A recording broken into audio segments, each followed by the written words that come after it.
नमस्कार दोस्त, मैं मनीष वर्मा, आप सभी का स्वागत है हमारे चैनल पे बड़े मुस्कुराते हुए। आज हम बात करने वाले हैं रीजनलिज्म एंड रीजनल पार्टीज के ऊपर।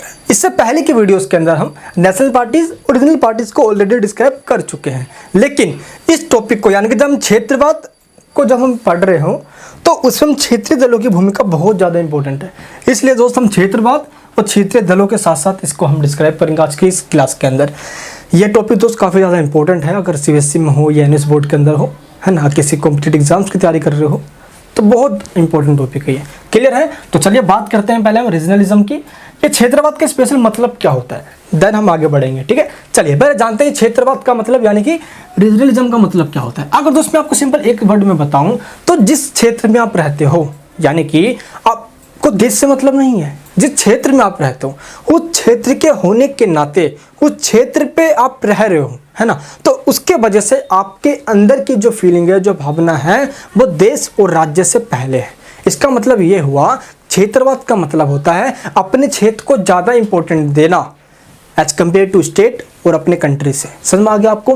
बट ये जो कंसेप्ट है ये नेगेटिव कंसेप्ट में आ जाता है। अभी हम बात करेंगे कि नेगेटिव पॉजिटिव का ये कंसेप्ट क्या है, लेकिन क्षेत्रवाद का मतलब है भारत के किसी भी एक पर्टिकुलर क्षेत्र से लोगों की आकांक्षाएं निकल कर आना, उनकी बातें, उनकी मांगे, उनके डिमांड्स, ये सब है। तो पर्टिकुलर वो क्षेत्र कोई सा भी हो सकता है, चाहे नॉर्थ ईस्ट का हो या वेस्ट का हो या साउथ का हो, कहीं भी वो क्षेत्र हो सकता है। तो इसकी बात करेंगे हम, और साथ ही ये भी बात करेंगे दोस्त, जब किसी भी पर्टिकुलर क्षेत्र से कोई आवाज़ उठ रही है, चाहे ऑटोनॉमिस की, मतलब स्वायत्ता की शक्ति के लिए। अब देखो साउथ के अंदर तमिलों की अपनी मांग, नॉर्थ ईस्ट में असम, मेघालय, मिजोरम की अपनी मांग देख लो, पंजाब में अकाली दल देख लो, है ना। तो इस तरीके से समय समय पे क्षेत्रों की मांग उठती रही है, जिसका वजह से क्षेत्रवाद की भावना निकल कर आती है। क्षेत्र मतलब पर्टिकुलर क्षेत्र के लोगों की मांग, वाद मतलब होता है विचारधारा, है बात।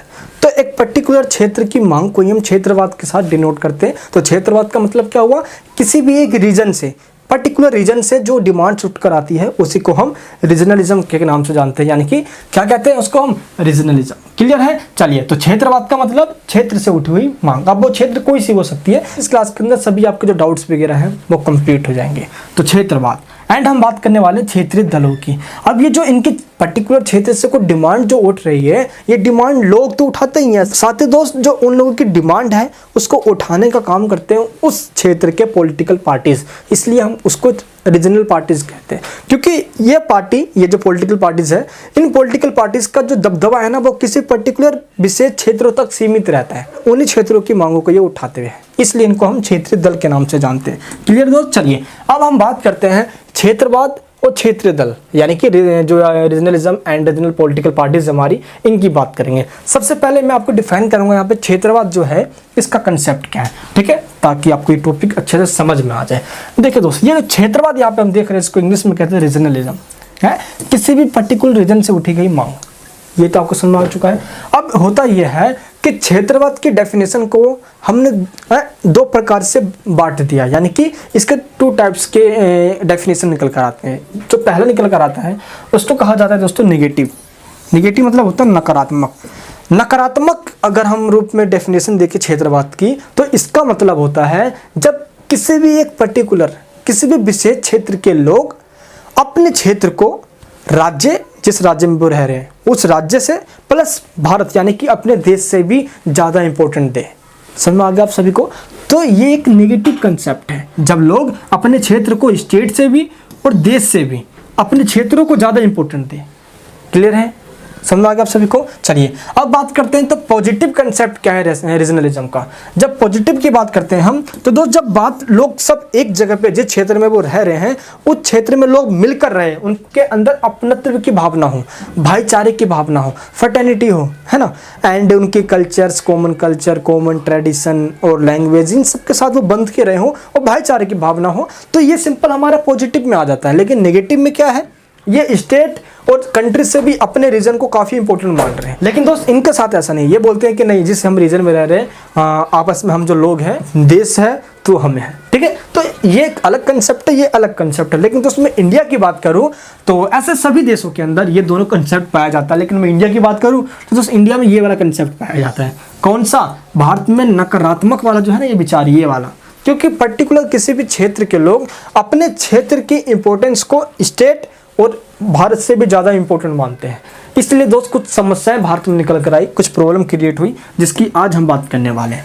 चलिए सबसे पहले बात करते हैं क्षेत्रवाद के विभिन्न रूप जो है ना, different forms of the regionalism, ताकि आपको टॉपिक समझ में आ जाए। सबसे पहले आपको ये ध्यान रखना है, इसको दो प्रकार में मेनली इसको जो बांटा गया, नेगेटिव पॉजिटिव। इसके बाद इसके जब लोग जो डिमांड करते हैं अपने रीजन से, अपने क्षेत्र से, वो दो तरीके की डिमांड होती है। अब वो दो तरीके की डिमांड कौन सी है, चलिए पहले हम इस पे बात करते हैं। सबसे पहला जो दोस्त है उसको बोलते हैं राज्य स्वायत्तता की मांग, यानी कि पर्टिकुलर किसी भी क्षेत्र से जो लोग हैं वो सेंट्रल गवर्नमेंट से, देखो भारत में फेडरलिज्म है, central government, state government, local government, है ना, इस तरीके से बांटा गया है। तो जो क्षेत्र के जो लोग हैं वो सेंट्रल गवर्नमेंट से स्पेशल राइट्स की डिमांड करते हैं, ऑटोनोमस मांगते हैं। इसको हम क्या, स्वायत्तता की डिमांड, यानी कि विशेष अधिकार, स्पेशल सुविधाएं मांगते हैं। ये क्या मांगते हैं, ये स्पेशल फैसिलिटी वगैरह हो गया, इसकी डिमांड करते हैं। लेकिन जो सेकंड ये जो डिमांड करते हैं ये बड़ा खतरनाक है और भारत के अंदर अक्सर ये देखा गया है, वो है संघ से अलग होना, भारत से अलग होने की डिमांड करना, जिसको हम अलगाववाद के आंदोलन के नाम से भी जानते हैं। ठीक है, यानी कि succession from the union, Bharat से ही अलग होना। अब देख लो ना भाई, जैसे पंजाब के अंदर लोग खालिस्तान की डिमांड कर देते हैं, फिर गोरखालैंड की डिमांड कर देते हैं, तमाम तरह की जो डिमांड हो जाती है। तो इस तरीके से ये खतरनाक है हमारे देश के लिए, हमारे देश की यूनिटी को तोड़ने का काम करती है। अब देख लो, एक समय आज से थोड़ी है यार ये, अब भारत जब आज़ाद हुआ उस समय भी एक समस्या, अंग्रेज छोड़ के भारत में चले गए थे। कब, अंग्रेज जब भारत में थे तो वो समय छोड़ चले गए थे भारत के अंदर। अब आपको दोस्त हैदराबाद के अंदर चार मीनार देखना जाना हो, हैदराबाद में भी जाना होता अगर आपको अभी, तो आपको वीज़ा लेके जाना पड़ता है। हैदराबाद का निजाम भारत में शामिल नहीं होना चाहता था, लेकिन शामिल हुआ, किसके वजह से, सिर्फ वल्लभ भाई पटेल की वजह से। तो उनको लौह पुरुष के नाम में याद किया गया। वैसे ही दोस्त आज भी जो क्षेत्रों की डिमांड है कि भारत से अलग होने की, ये भारत को टुकड़े टुकड़े करने की बात हो जाती है। तो ये जो मुद्दा आ जाता है, जब नेगेटिव कंसेप्ट की बात करते हैं, तो ये भारत के लिए खतरनाक भी बन सकता है। जब दोस्त हम भारत जब गुलाम था, अंग्रेजों का राज चल रहा था, तो उस समय भी ऐसे कुछ कंडीशन की गई अंग्रेजों के द्वारा भी, जिससे लोगों के अंदर क्षेत्रवाद की भावना आ गई है। देश से ज़्यादा क्षेत्रों को इंपॉर्टेंस देना लोगों ने स्टार्ट कर दिया। अभी आगे हम देखेंगे। सबसे पहले बात करते हैं कि प्रॉब्लम्स क्या है, जब एक स्टेट दूसरे स्टेट्स के बीच में क्या क्या प्रॉब्लम है, जिसके कारण से ये क्षेत्रवाद की भावना आ जाती है कि नहीं, हमारे स्टेट, हमारे क्षेत्र काफ़ी इंपॉर्टेंट है उस स्टेट से, उन लोगों से। ये जब भावना आ गई ना, मैं बेस्ट हूँ, नहीं तू गलत है, तू बेस्ट है, नहीं मैं गलत हूँ, ये सारी भावना कहीं ना कहीं प्रॉब्लम को क्रिएट करती है। अब देख लो भाई, भारत के अंदर दोस्तों नदी के जल को लेकर विवाद होता रहता है। आप देख लो भाई, आप हरियाणा हो गया, दिल्ली हो गया, पंजाब हो गया, जल विवाद होता रहता है। अब फरक्का मान को देख लो भाई, तो तमाम तरह के जो जल विवाद ये जब होते रहते हैं ये, तो इससे भी क्या होता है, एक स्टेट के नागरिक या स्टेट गवर्नमेंट चाहती है कि नहीं, हमारे जो स्टेट के लोग हैं हम उसको प्रायोरिटी ज़्यादा दें, है ना, as compare to other states. तो ये भी कहीं ना कहीं क्या है, एक प्रॉब्लम क्रिएट करती है। नेक्स्ट है नौकरियों में। अब देख लो भाई, जैसे कि दिल्ली गवर्नमेंट है, कोई भी गवर्नमेंट देख लो, वो बोलते हैं कि जो हमारे ही स्टेट के रहने वाले हैं, है ना, तो हम अपने स्टेट को ज़्यादा प्रायोरिटी देंगे as compare to other states. अब मान लो कि कोई दिल्ली का निवासी है, तो दिल्ली में निवासी कर रहा है वो, तो दिल्ली सरकार की जो भी जॉब होगी उसमें वो आसानी से नौकरियाँ पा सकता है ना। कोई बिहार से आएगा, कोई यूपी से आएगा, तो उसको दिल्ली सरकार में नौकरी नहीं मिलेगी एज कम्पेयर टू। मैं एक एग्जांपल दे रहा हूँ मैं आपको। अब ऐसे इससे मान लो बिहार गवर्नमेंट ऐसा कर सकती है कि जो बिहार का नागरिक उसको नौकरी मिलेगा, जो अदर स्टेट से आएगा उसको नौकरी नहीं देंगे हम। तो इस तरीके से भी क्या होता है, अपने क्षेत्र के लोगों को वो ज़्यादा इंपॉर्टेंस देते हैं, ये आपको ध्यान रखना। तो ये भी एक सब तरह की समस्या क्रिएट हो जाती है। नेक्स्ट है स्थानांतरण। इसमें क्या है, अब लोग क्या करते हैं कि एक जगह से अच्छे नौकरी की तलाश में या चीज़ों के लिए, फैसिलिटीज़ के लिए एक स्टेट को छोड़कर दूसरे स्टेट में भारत में चले जाते हैं।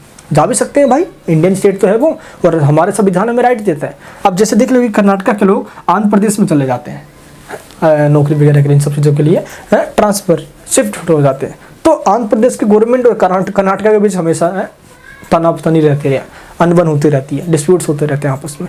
तो इस तरीके से ये सब जो प्रॉब्लम्स है, यही सब चीज़ जो है कहीं ना कहीं अपने क्षेत्र को इंपॉर्टेंस देने की वजह से दूसरे स्टेट से अपने आप में क्या मतभेद, डिस्प्यूट्स को पैदा करता है। ये आपको ध्यान रखना है दोस्तों। अलग अलग क्षेत्र में अलग अलग क्षेत्रों के द्वारा, अलग अलग लोगों के द्वारा, पॉलिटिकल पार्टीज के द्वारा डिमांड उठाना ही दोस्तों एक तरफ से क्या कह सकते हैं हम, क्षेत्रवाद को बढ़ावा मिलता है। अब हम बात करते हैं भारत में क्षेत्रवाद का विकास कैसा हुआ है। जब हम भारत में बात करते हैं, ये जो क्षेत्रवाद की भावना हम पढ़ भी रहे हैं, ये इसका विकास हुआ कैसे, development of regionalism in India, इसका इतिहास क्या है, ताकि टॉपिक आपको अच्छे से समझ में आ जाए।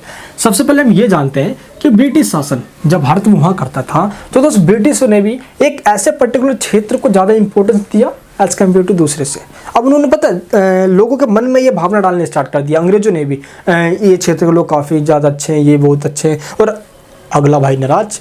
आने वाले समय में अब वो जागरूक हो गया तो उसने अपने क्षेत्र की डिमांड उठाने लग गई। अब इससे ये हुआ कि दोस्तों क्षेत्र को लेकर ना लोगों के अंदर अलग तरह की भावना आ गई, अलग तरह की भावना आ गई। अब दोस्त मैं इस टॉपिक को तो मैं पॉलिटिक्स में लेके जाना नहीं चाहता, लेकिन आज कुछ समय आपने पहले देखा होगा यार, अभी जैसे कि राहुल गांधी है ना, अब वो अभी आपको पता है कि साउथ के अंदर भाई तमिलनाडु वगैरह, अब जब इलेक्शन आता है तो नेताओं के अपने बोल हो जाते, चाहे कोई भी नेता हो यार वो। अब वो साउथ में गए, अब उन्होंने कहा कि मैं 15 साल तक के उत्तर भारत में, नॉर्थ इंडिया के अंदर से अमेठी से दोस्तों वो सांसद थे, तो मुझे ना अलग तरीके से फीलिंग आती थी, लेकिन जब मैं साउथ में आता हूँ तो मुझे बहुत अच्छा सा लगता है। यानी कि नॉर्थ और ये साउथ का ये जो गैप उन्होंने कर दिया, ये कहीं ना कहीं कांग्रेस की नीति रही है हमेशा से। अभी बताऊंगा मैं, कांग्रेस की नीति आज से नहीं, हमेशा से रही है दोस्तों, रीजनलिज्म को क्षेत्रवाद के हिसाब से क्षेत्रवाद को फोकस करना और क्षेत्र के अंदर कीड़ा डालना ताकि वो उछल के बाहर आ जाए, ये रही है। तो कहीं ना कहीं दोस्तों अंग्रेजों की भी ये पॉलिसी रही, एक पर्टिकुलर क्षेत्र पे इंपॉर्टेंस देना है, बाकी को इग्नोर करना, जिसके वजह से क्या होता है, जिसको इग्नोर किया गया है उनकी क्षेत्र की डिमांड आगे चल के उठनी स्टार्ट हो जाएगी। अब पहले तो दोस्तों उनको इग्नोर कर रहे हैं, लेकिन जब वो चिल्लाएंगे तो कान में दर्द हो जाएगा। सेम यही घटना आज तक हो रही है भारत के अंदर। नेक्स्ट, भारत के अंदर भी जब भारत आज़ाद हुआ तो हमारे संविधान निर्माताओं के द्वारा जिन्होंने संविधान बनाया, तो उन्होंने सिस्टम ऐसा कर दिया कि भारत का चाहे कोई भी नागरिक किसी भी स्टेट में रहता हो, उसको ये फील हो कि वो भारत का ही नागरिक है। इसलिए भारत के अंदर सिंगल सिटीजन सिस्टम लागू किया गया, यानी कि एक ही नागरिक व्यवस्था लागू किया गया। भारत के अंदर वो कहीं पे भी रहता हो, दिल्ली, यूपी, बिहार, मध्य प्रदेश, झारखंड, उड़ीसा, कहीं पे भी रहता हो, वो भारत का नागरिक है, ना कि उड़ीसा, बिहार, झारखंड इसका नागरिक है, नहीं, सिंगल सिटीजनशिप है, वो इंडिया का नागरिक है। जैसे कि अमेरिका में क्या होता है, वो पहले जिस स्टेट में रहता है वो वहाँ का नागरिक है। मान लो कि एक इंसान जो कैलिफोर्निया में रहता है, तो पहले वो कैलिफोर्निया का नागरिक है, देन वो अमेरिका का नागरिक है। लेकिन इंडिया में ऐसा नहीं है, वहाँ पे डबल सिटीजनशिप है, लेकिन इंडिया में सिंगल सिटीजनशिप है, ताकि लोगों को डिस्क्रिमिनेशन फील ना हो, एक जैसा लगा उनके। पहली बात तो ये होगी भारत सरकार के द्वारा, ताकि क्षेत्रवाद की भावना को हम मतलब कि अच्छे से देख सकें। एंड सेकंड बात है, एक गहरी न्याय व्यवस्था। अब चाहे आप कहीं पे भी रहते हो, सुप्रीम कोर्ट तो एक ही है ना भाई, उसके फैसले को पूरे भारत पे इम्प्लीमेंट किया जाता है, सब जगह होगा। हाँ, एक सिस्टम था भारत के अंदर, जम्मू कश्मीर, जहाँ पे आर्टिकल 335A के द्वारा वहाँ पे सिस्टम अपना था यार वहाँ पे, लेकिन अब तो ऐसा नहीं है, उसका भी 2092 खत्म कर दिया गया। इसलिए भारत के सभी स्टेट्स के अंदर एक ही सिंगल जुडिशरी सिस्टम है, ठीक है। एंड इसी के साथ दोस्तों अखिल भारतीय सेवाएं, मतलब पूरे भारत के लिए सेंट्रल गवर्नमेंट के अंदर जाने के लिए एक यूपीएससी नामक है, यूनियन पब्लिक सर्विस कमीशन भी है, जहाँ पे आप एग्जाम दे के पास हो सकते हो, आराम से नौकरी ले सकते हो, IAS IPS IAS बन सकते हो तमाम तरीके से। तो अखिल भारतीय सेवाएं पूरे भारत लेवल पे है, ऐसा नहीं कि किसी विशेष क्षेत्र के लिए भी है ना। तो ये सब ऐसे चीज़ हैं जिसमें क्या है, ऐसे पॉइंट्स, ऐसे सरकार के द्वारा पहल, ताकि सभी लोगों को क्षेत्र के मामले में यह है कि नहीं, हम क्षेत्र के हैं तो भाई हमारी भी कुछ इंपॉर्टेंस है ना।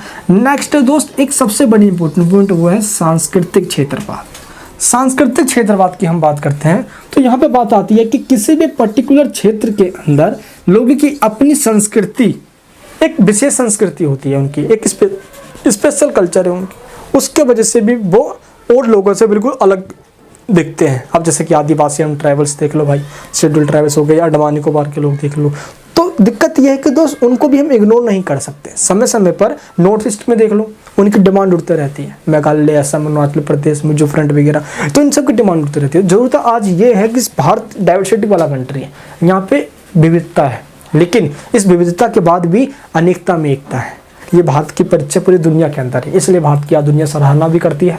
और सौभाग्य है दोस्त हमारा कि हम इस भारत भूमि पर जन्म लिए हैं, जहाँ पे हर एक तरह के आपको लोग मिल जाएंगे, है ना। चलिए, लेकिन ज़रूरत यह है कि सभी लोगों में एकता स्थापित होनी चाहिए। तो यूपीएससी हो गया दोस्तों, अंग्रेजों के शासन की बात कर ली हमने, और सिंगल सिटीजनशिप की बात कर ली हमने, क्लियर है। तो ये सारे पॉइंट्स आपको समझ में आ जाने चाहिए। अब हम नेक्स्ट बात करते हैं किसकी, सबसे पहली पहल, यानी कि भारत के अंदर क्षेत्रवाद की उदय की सबसे पहली जो है, कहते हैं ना कि सबसे पहली बार स्टार्टिंग कब की गई भारत के अंदर, जब क्षेत्रवाद की उदय हुआ, जब पर्टिकुलर किसी क्षेत्र से अपने क्षेत्र को लेकर डिमांड की गई हो। तो इसकी सबसे पहली शुरुआत जो हुई है वो कब, राज्यों का पुनर्गठन डिमांड करने को लेकर हुई है। जब दोस्तों रीऑर्गेनाइजेशन ऑफ स्टेट्स की जब बात आई, जिसमें सबसे पहले 1 सितंबर 1953 को सबसे पहला स्टेट आंध्र प्रदेश भारत के अंदर भाषाई आधार पे बना है। किसके आधार पे? भाषाई के आधार पे, लैंग्वेज के बेस पे बनने वाला भारत का सबसे पहला स्टेट आंध्र प्रदेश। लोगों ने डिमांड करना स्टार्ट कर दिया, नहीं जो तेलुगु देशम वाले, जो तेलुगु लोग बोलते हैं, उनके लिए अलग स्टेट होना चाहिए, आंध्र प्रदेश होना चाहिए। पोट्टी श्री रामुलु का नाम सुना होगा अपने दोस्त।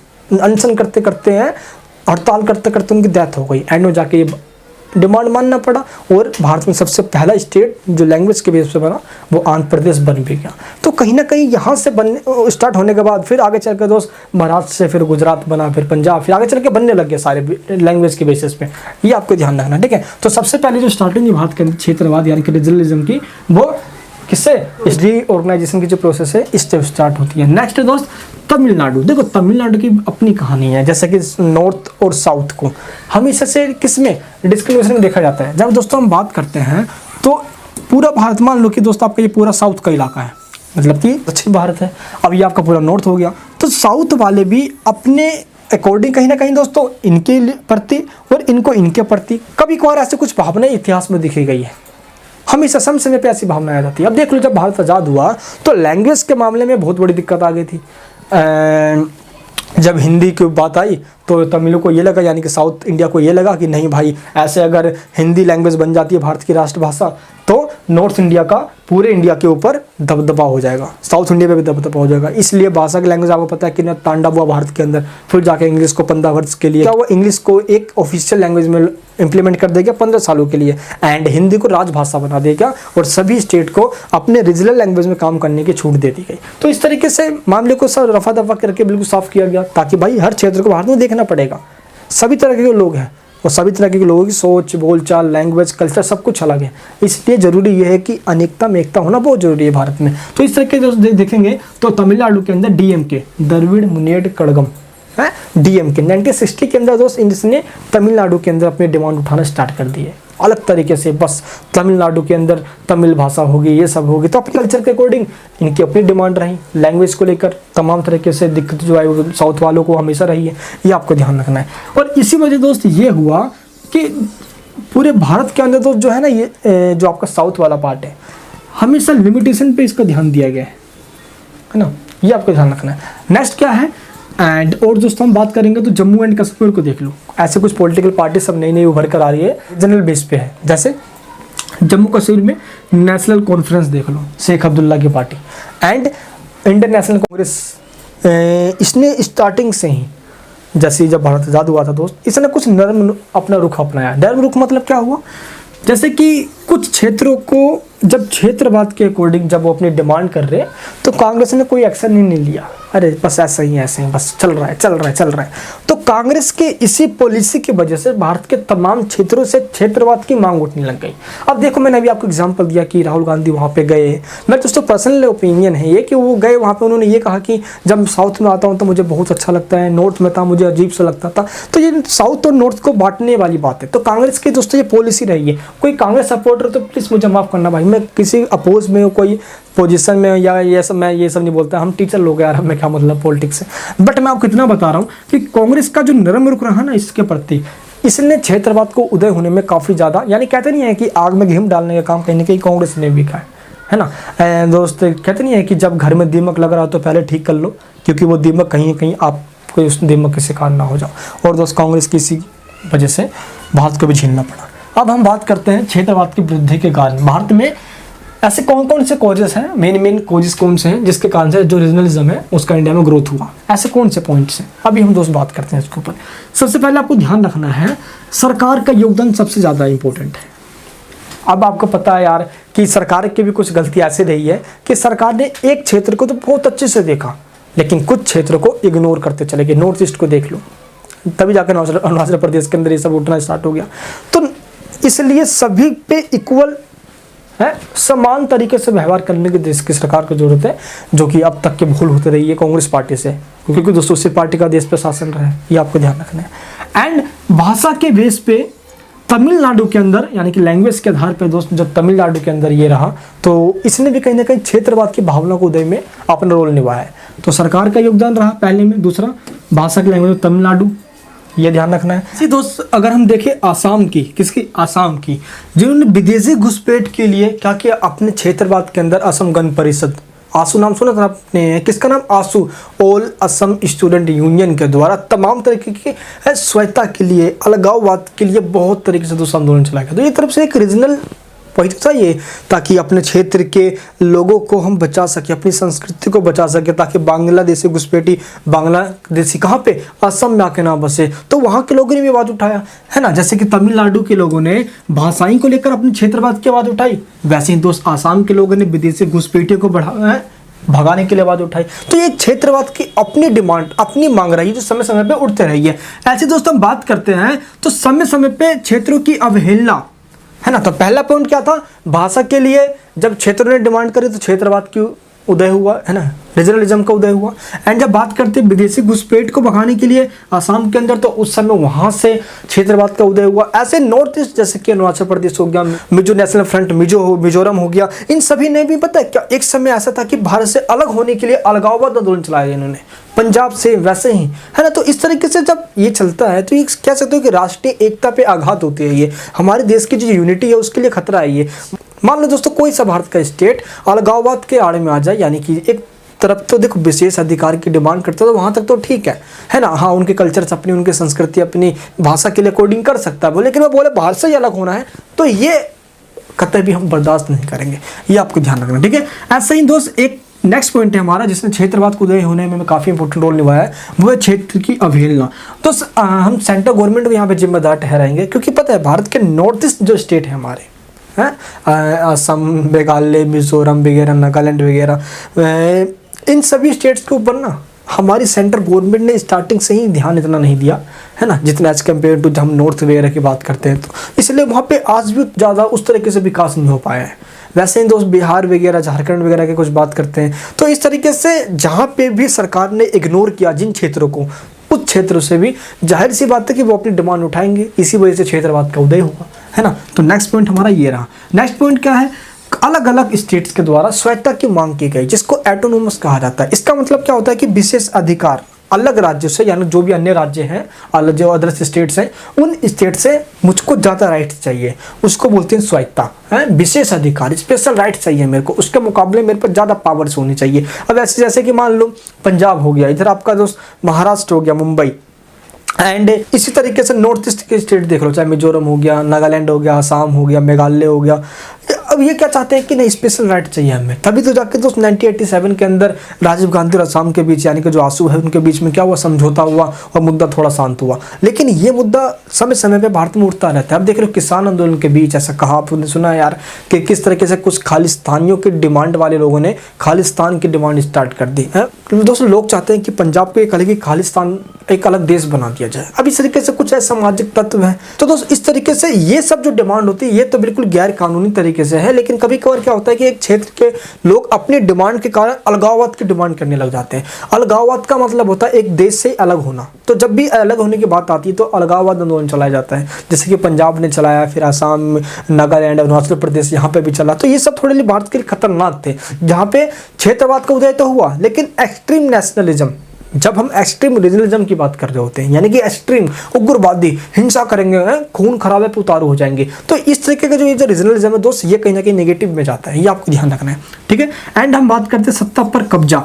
अब नेक्स्ट पॉइंट पता क्या है यार, सत्ता पर कब्जा। अब क्या होता है कि रीजनल जो आपके स्टेट्स वगैरह हैं, उन स्टेट्स के अंदर कुछ ऐसे स्टेट है जहाँ पे सत्ता के ऊपर सिर्फ एक ही political party, regional political party का कब्जा रहा है। अब उन पॉलिटिकल पार्टी ने अपने स्टेट के रीजनल लैंग्वेज को, कल्चर्स को ज़्यादा तवज्जो दिया, ज़्यादा इंपॉर्टेंस दिया, और उसके अंदर उन लोगों के अंदर पूरी भर दिया कि नहीं हम बिल्कुल बेस्ट हैं, हम ये हैं। अदर स्टेट्स के लोग हमारे से नफरत करते हैं, ये करते हैं, गवर्नमेंट पे नहीं करती। इसके वजह से क्या हुआ कि उस रीजनल के, यानी कि स्पेशल उस रीजन के लोगों में एक अलग ही भावना आ गई, क्षेत्रवाद की भावना आ गई। क्षेत्रवाद का मतलब होता है अपने क्षेत्र से प्रेम, जैसे राष्ट्रवाद का मतलब होता है अपने राष्ट्र से, अपने देश से प्रेम। समझ में आ गया आप सभी को? तो क्षेत्रवाद का मतलब क्या है, अपने स्पेशल जिस क्षेत्र में मैं रह रहा हूँ मैं उससे प्रेम करता हूँ, देश और राज्य जाए बाढ़ में।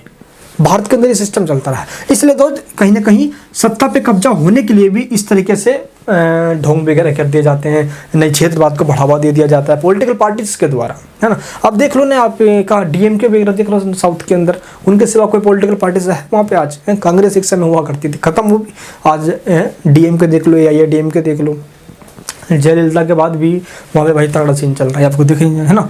नेक्स्ट क्या है दोस्तों, राष्ट्रीय हितों से ना जुड़ पाना। अब पता क्या होता है ना कि जो भी रीजनल ऐसे जो लोग हैं, स्पेशल में बात कर रहा हूँ, नॉर्थ ईस्ट के देख लो, साउथ के देख लो, ये सब क्या कहना है कि जो नेशनल इंटरेस्ट है, जो देश के पूरे देश की मामला है, हमें उससे मतलब नहीं है। और ना ही अक्सर कुछ ऐसे स्टेट्स हमारे जो जुड़ भी नहीं पाए, जैसे नॉर्थ ईस्ट के स्टेट्स को देख लो, वो लगता है, पता आज भी बता रहा हूँ मैं, अगर कभी भी आप नॉर्थ ईस्ट जाओगे तो आपको खुद ऐसा लगेगा कि मैं कहीं विदेश में आ चुका हूँ, ये मैं भारत में हूँ ही नहीं।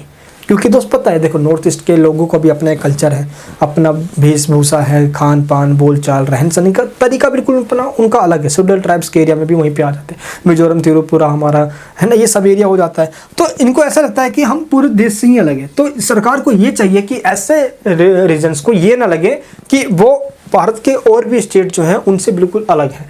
यही अलगाव की भावना ही अलगाववाद को जन्म दे देती है, जो कि क्षेत्रवाद आगे चल के अलगाववाद में बदल जाती है। क्षेत्रवाद तक ठीक है सब चीज़, क्योंकि क्षेत्र की समस्याओं को उठाओ, ये तो क्षेत्रवाद है। लेकिन जब क्षेत्रवाद समस्याएं उठाते उठाते देश से अलग होने की बात करती है तो वो अलगाववाद बन जाती है, जो कि ये खतरनाक है। क्षेत्रवाद ठीक है, बिल्कुल डिमांड उठाओ, लेकिन अलगाववाद बिल्कुल गलत है, ये आपको ध्यान रखना है। क्लियर है? तो दोस्तों इस तरीके से पॉलिटिकल पार्टीज का भी अलग अलग समय पे अलग अलग रोल रहा है, ये आपको समझ में आना चाहिए। नेक्स्ट पॉइंट क्या है हमारा, तो पिछड़े क्षेत्रों में जागरूकता। समय समय पे पता क्या हो रहा है कि जो पहले बहुत पिछड़े हुआ करते थे, जिसको सरकार ने इग्नोर किया समय समय पर, अब उनमें जागरूकता आ गई है। भाई एजुकेटेड लोग हैं, अब उन लोगों के द्वारा भी समय समय पे अपने रीजन्स के जो स्पेशल डिमांड्स हैं, जो उनकी फैसिलिटीज़ वगैरह है, जो उनको चाहिए, राइट्स वगैरह, जब तक उनको इग्नोर किया गया अब उनको डिमांड करना पड़ता है। तो ये जो जागरूकता आई है लोगों में, इसी वजह से एक क्षेत्र के लोगों में क्या हुआ, क्षेत्रवाद की भावना पैदा होनी स्टार्ट हो गई।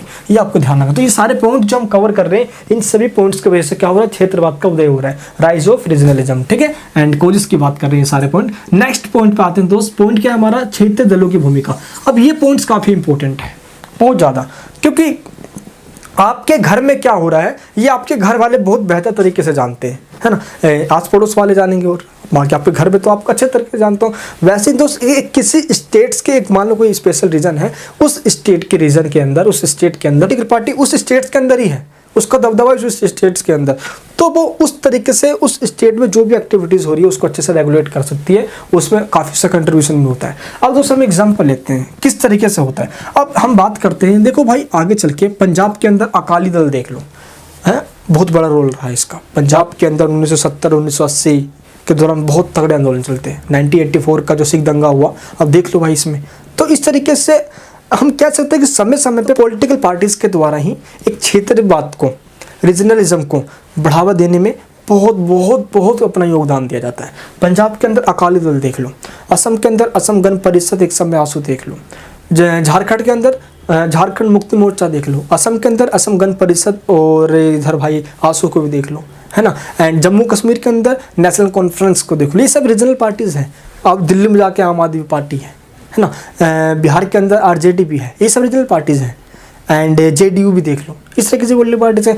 एंड त्रिपुरा हो गया, मिजोरम के अंदर मिजो फ्रंट हो गया, नागालैंड के अंदर नागा नेशनल फ्रंट हो गया। तो इस तरीके से पता क्या है कि अपनी अपनी क्षेत्रों के अंदर ये जो पार्टीज वगैरह हैं, ये अपने क्षेत्र के अंदर लोगों के अंदर फुल दबा कर क्षेत्रवाद की भावनाओं को बढ़ देते हैं, जिससे क्या होता है कि उस क्षेत्र के अंदर लोगों के अंदर क्षेत्रवाद की भावना आती है और वो अपने डिमांड को उठाना स्टार्ट करते हैं। भारत के अंदर डाइवर्सिटी है, मैं फिर से बता रहा हूँ, ये अलग अलग क्षेत्रों के अंदर अलग अलग लैंग्वेज, कल्चर्स, रिलीजन देखने को मिल सकता है, नो डाउट। लेकिन दोस्त इसी का फ़ायदा उठा के पॉलिटिकल पार्टीज भी क्या करते हैं, उनके अंदर जुनून पैदा करना स्टार्ट कर देते हैं कि नहीं, तुम जो हो ना वो उससे अलग हो, उसको वो मिल रहा है लेकिन तुमको वो नहीं मिल रहा है, तो अपनी डिमांड करो। अब इस डिमांड को वो रीजनलिज्म आगे चल के एक्सट्रीम रीजनलिज्म, उग्र क्षेत्रवाद में चेंज कर देते हैं।